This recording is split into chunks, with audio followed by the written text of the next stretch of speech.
You ask Tiger to solve. This deals with linear equations with one unknown. The final result is x equals negative 16 over 25. Let's solve it step by step. Simplify the expression. Expand the parentheses. Multiply the coefficients. Simplify the arithmetic. Expand the parentheses. Simplify the arithmetic. Expand the parentheses. Group like terms. Simplify the arithmetic.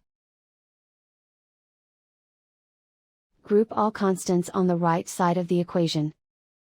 Subtract 16 from both sides. Simplify the arithmetic.